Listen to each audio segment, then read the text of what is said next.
Yeah, I think we agree. I think we're in compliance with them, with the league, and obviously there's no room or space in our press. And it looked like Sky head coach Tyler Marsh has confirmed there has been lies told about the Indiana Fever. Chicago Sky's coach is completely baffled because Angel Reese just threw down the ultimate Indiana Fever fans are racist claim. Spoiler alert, they're not. But the WNBA? Oh, they've made it their mission to low-key hate on the Fever every chance they get. What's really going on here? Is this a basketball drama, a conspiracy, or just some epic social media madness? Buckle up. You're about to find out. Yeah, obviously there's no place in this league for that. I think the WNBA, our team and our organization has done a great job supporting me. I've had communication from everyone, from so many people across this league, and being able to support me and going through this whole process. Obviously, it could happen to me, it could happen to anyone, and I think they've done a great job supporting us in this. Even her head coach just went on record and said he didn't hear anything about harassment until we did. The exact time we did was when the WNBA stated that they was going to launch an investigation into the game. Now, if that is your head coach, he should have been the first person directed to know if there was hate speech or racist slurs said towards one of his. The WNBA circus just rolled into town. And guess who's front and center under the big top, juggling outrage like a seasoned ringmaster? That's right, Angel Reese, the self-appointed star of the show. This time, she's whipped out her trusty victim goggles and pointed a dramatic finger at Indiana Fever fans, accusing them of being the new face of American villainy. Yep, you heard that right. Those die-hard, mostly harmless Fever fans are now, in Angel's world, a seething cauldron of racism. Except, spoiler alert, they're not. Not even remotely. This isn't a civil rights crusade, it's a sideshow, and she's loving it.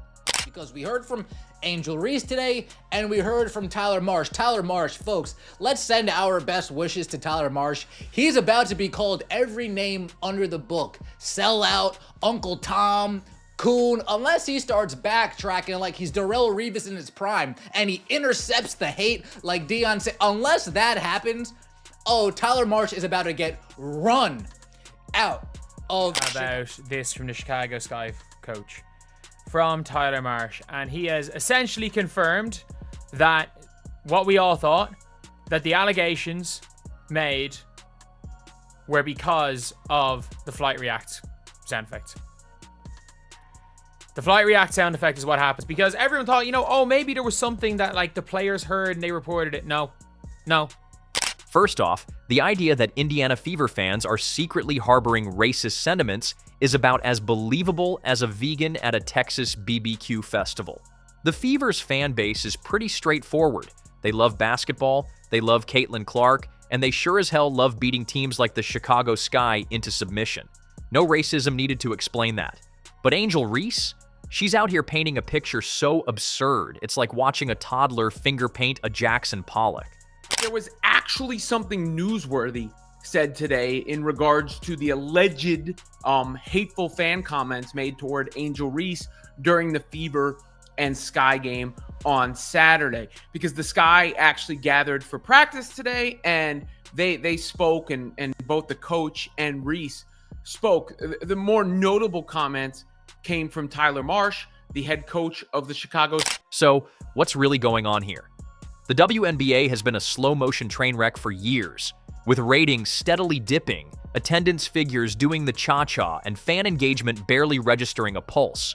The on-court product struggles with clunky offense, whistle-happy referees, and a pace that feels more like a PowerPoint presentation than a professional sport. And yet, instead of tackling these very real, fixable issues, the league and its defenders keep shifting the blame onto the fans.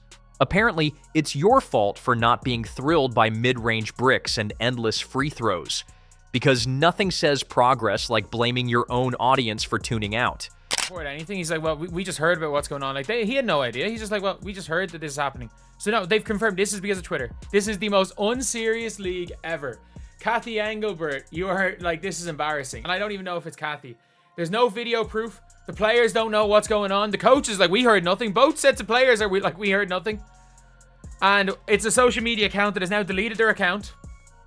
Because obviously the problem isn't Angel Reese's over-the-top antics or the Chicago Sky's inability to keep up with a feverish Indiana squad. Nope. It's those darn Fever fans and their whispered racism. Right.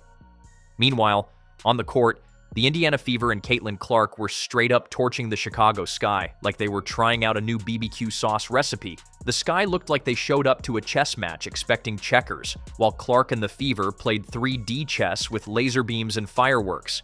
And Angel Reese? Well, Angel was left scrubbing the floor like it owed her money.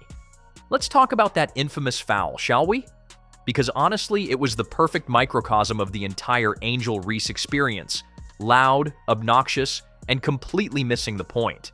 The foul wasn't some grand conspiracy. It was the natural result of Indiana Fever's relentless pressure and Chicago Sky's flailing attempts to keep up. Yet somehow it's turned into a scandal worthy of a daytime soap opera.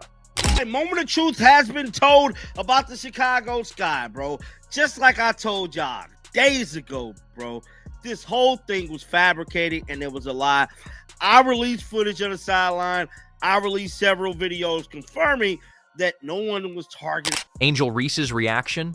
Oh, it was nothing short of theatrical brilliance, an Emmy-worthy performance in the drama over a routine foul category. What should have been a standard call turned into a full-blown monologue about injustice, conspiracy, and cosmic betrayal. 1 minute she's on the court, the next she's channeling Shakespeare, raging against the heavens like the basketball gods themselves had descended from the rafters just to mess with her day. Never mind the fact that fouls happen, constantly. Never mind that the call was pretty standard by WNBA standards. No, to Angel, this was personal. An orchestrated attack. A moment of divine sabotage meant to crush her spirit and silence her greatness. Meanwhile, back in the realm of reality, the Indiana Fever were doing something wild, winning. They played like an actual team, with structure, poise, and gasp strategy. They executed plays, locked in on defense, and most shockingly of all, didn't collapse into melodrama every time a call didn't go their way. They weren't worried about optics or narratives. They were worried about buckets and defense. While Angel was out here trying to rewrite history in real time, the Fever were rewriting the scoreboard. Oh, how being silent is such a blessing. Such a blessing it is to be silent and have nobody being critical of you. All those Chicago Sky reporters, you guys are all let's just call a spade here. You guys are all soft as Charmin. Shout out to Kobe, RIP to the Mamba. Charmin soft. Hey Angel, how is it like dealing with the environment of people calling you all those names? Oh, if it can happen to me, it can happen to anyone. Oh, Angel, how did it feel? How did you push through that? Oh, well, obviously it's hard to hear. Wait, did it happen to you or did you not hear anything happen to you? That's very... And honestly, the whole Angel Reese phenomenon is starting to feel like that one friend who just can't let anyone else have a moment. You know the type. You're talking about how you twisted your ankle and suddenly they're reminiscing about the time they shattered their entire leg and hobbled 5 miles through snow. Lost the game? Obviously the refs are corrupt. Got outplayed? It must be systemic bias. Didn't show up in the fourth quarter? The stars were misaligned. There's always an excuse, a scapegoat, a story, anything but accountability. And let's not even entertain the thought of bringing up facts. Say Indiana just played better. You're done. Prepare for the full Angel Reese PR machine to descend. You'll be labeled a hater, blocked on socials, accused of internalized misogyny, maybe even racism, because how dare you suggest her team simply got beat? Angel's not just playing basketball anymore, she's playing a full-blown character arc. Problem is, the plot twist everyone sees coming, she's the one writing herself out of relevance. When did you become aware? When everyone else did.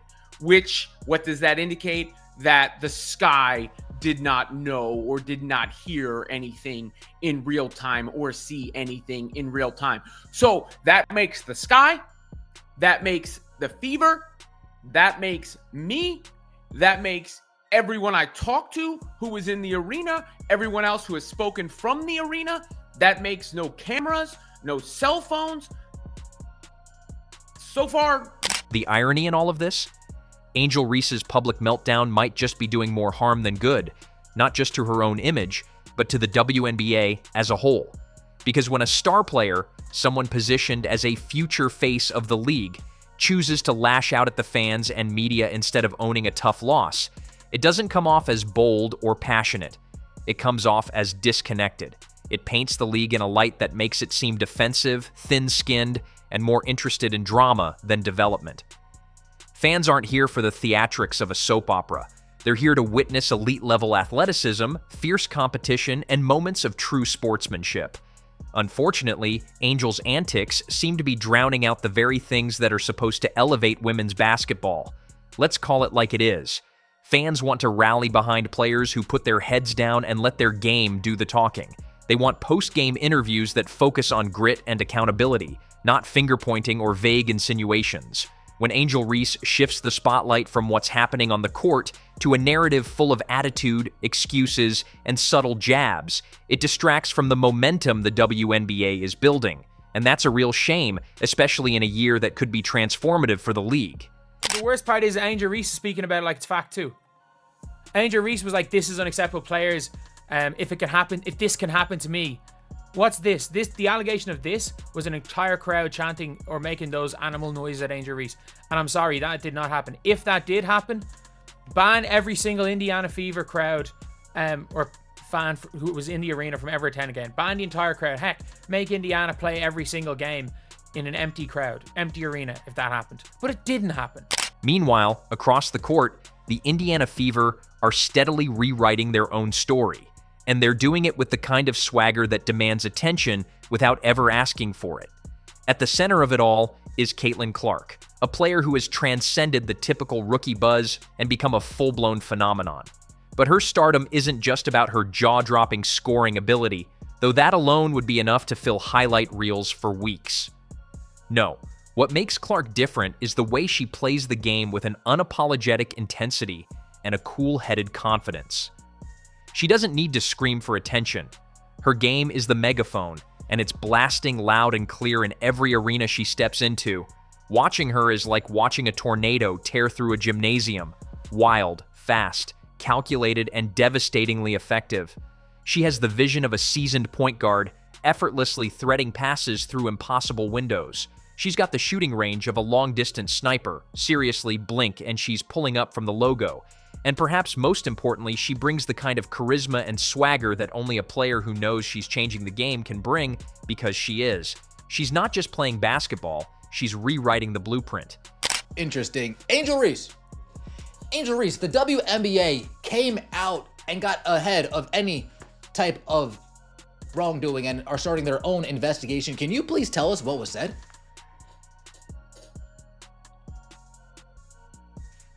Angel, can you please tell us what the fans said to you?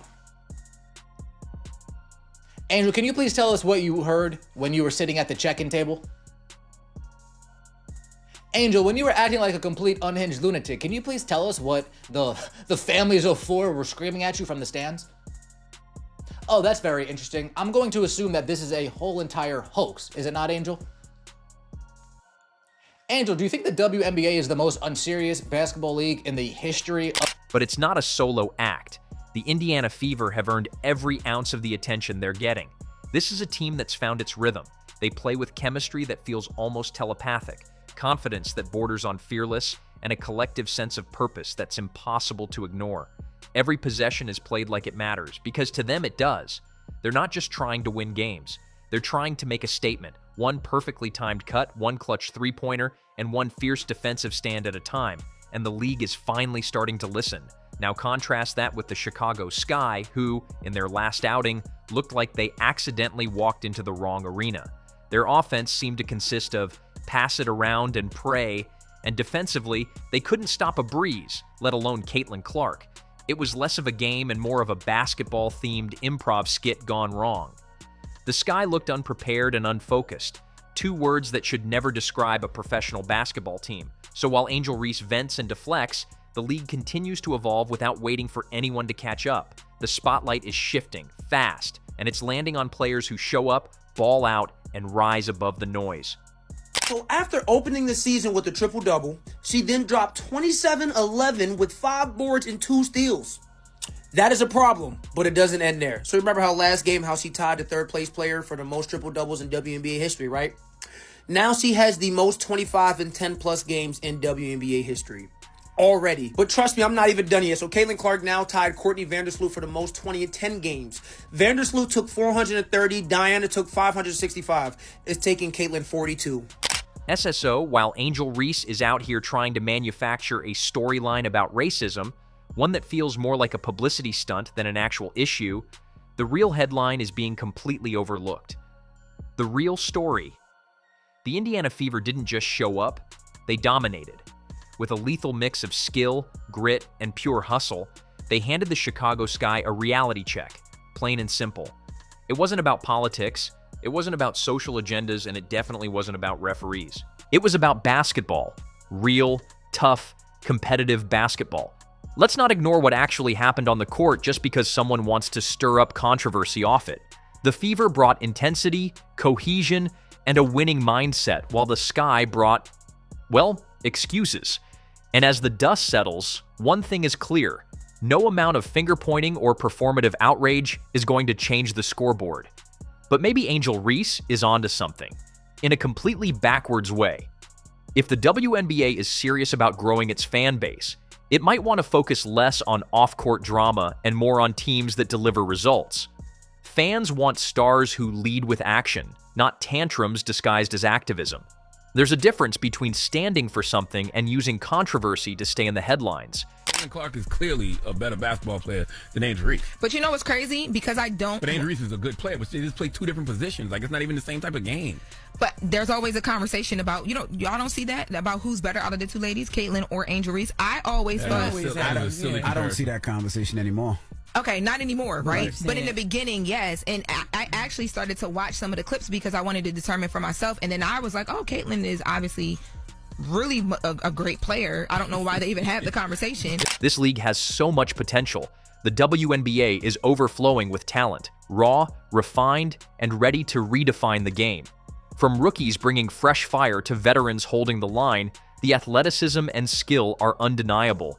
The foundation is solid, the fan base is growing, and the appetite for women's basketball is stronger than ever. But if the spotlight keeps getting yanked away by sideshows and drama, that momentum could vanish faster than a fast break.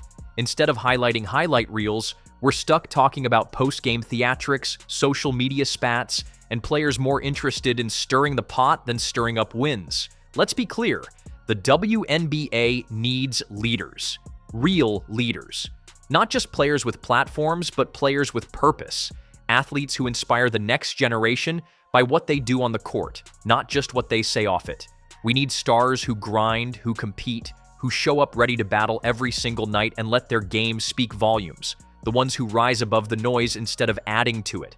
Because those are the players who will actually grow this league, not the ones chasing headlines or playing victim when things don't go their way.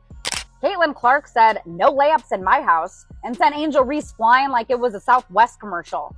That flop had Academy Award winner written all over it. But the refs really looked at that and said, yep, that's definitely murder, and gave Caitlyn a flagrant like she pulled a knife out mid-play. And Angel tried to run up on her and said, "You're crazy as fuck, what the fuck are you doing?" And Caitlyn's all like, "This is just basketball. It's either a layup or free throws. Pick one." It's just a good take foul, you know? If either Angel gets wide open 2 points or, we send him to the free throw line. Nothing malicious about it. It's just a good take foul. Every basketball player knows that. And just like that, Caitlyn Clark dropped a triple-double, won by 35, and packed Angel's bags for her.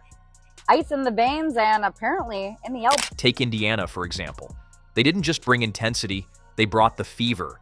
The kind of energy and hustle that lights up arenas and silences doubters. That's how you earn respect. That's how you build a fan base. Not by crying foul over tough competition or playing the blame game when the scoreboard doesn't go your way. And if Angel Reese can't handle a little heat, then maybe it's time she stayed in the kitchen, because on the hardwood, she's starting to look like she's in over her head. Confidence is great until it becomes delusion. If you're going to talk the talk, you better back it up with more than fouls and finger pointing. So to the Chicago Sky coach who's baffled by Angel Reese's comments about Indiana's fan behavior, if you think the problem is in the stands, not on the floor, you're missing the whole point. Because the scoreboard doesn't care about excuses, and the scoreboard never lies.